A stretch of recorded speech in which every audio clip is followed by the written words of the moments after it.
I love a good movie. And if you're like me, you do too. But there's something you should know about the movies and entertainment that we've come to love. They are highly specialized, spiritual weapons of mass destruction. But don't just take my word for it. I came across a documentary in 2020 that I really enjoyed called Out of Shadows. And like most truth based content in the post truth era, corporate censorship deleted it from the YouTube platform. But to my surprise and delight, it reappeared on the YouTube platform. So I included a clip from that documentary in this video. I highly encourage you, if you haven't watched it, to check it out after you finish this one. Roll footage.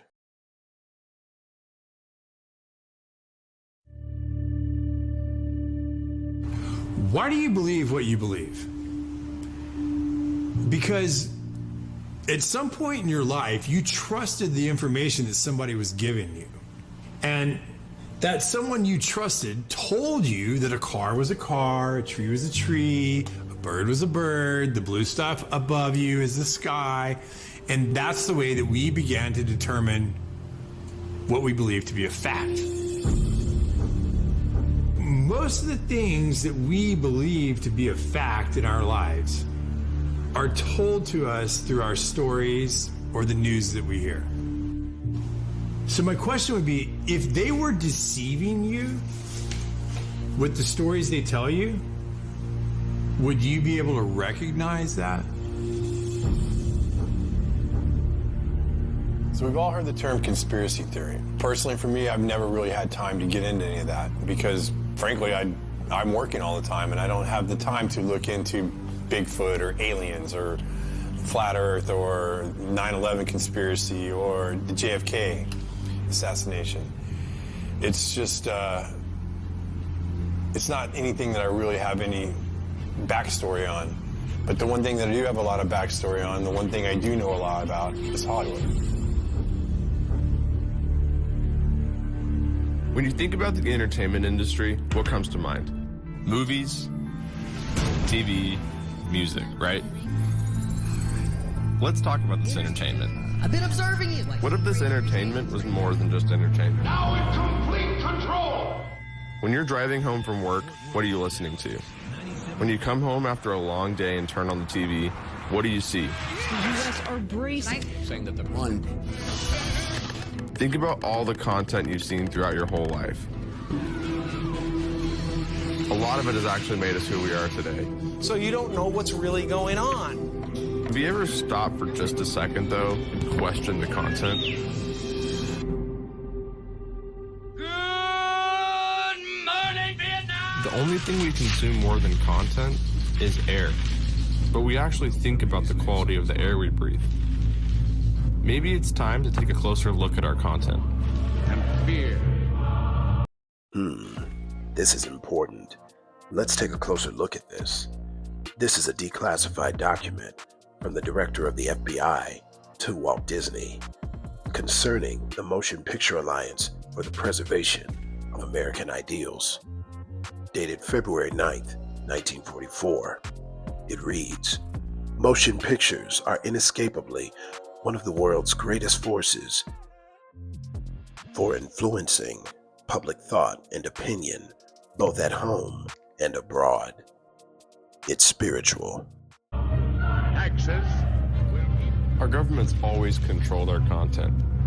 the fight for freedom. We've just never paid attention. Freedom of speech. For the weapons of our warfare are not carnal, Please occupy our community. To work with the CIA to destabilize foreign countries. This media that we're consuming at such a rapid rate, we need to slow down and think about what we're consuming. Bullshit going on. What if the people in charge didn't have our best interests in mind? Now we have to ask ourselves, who's influencing our content? It's spiritual. Is the CIA involved in Hollywood? Yes.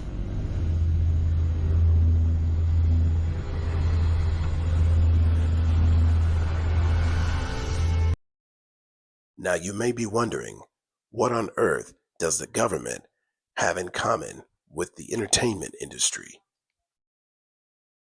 What if I told you there are powerful clandestine interests with access to government authority with no allegiance to any flag or country, using mediums including but not limited to entertainment, all for the purpose of preparing the world to receive this man. It's true, because he is the Antichrist, and these are the end times. I recently made a video on my page about how this is the only time that Donald Trump could have been president in American history. How this generation is unique from any other generation in American history. Not to say that there was not evil before, but this generation is aware that it is doing evil, and it is doing it anyway. Generations before were deceived into thinking that evil was good, but now Satan doesn't have to trick us.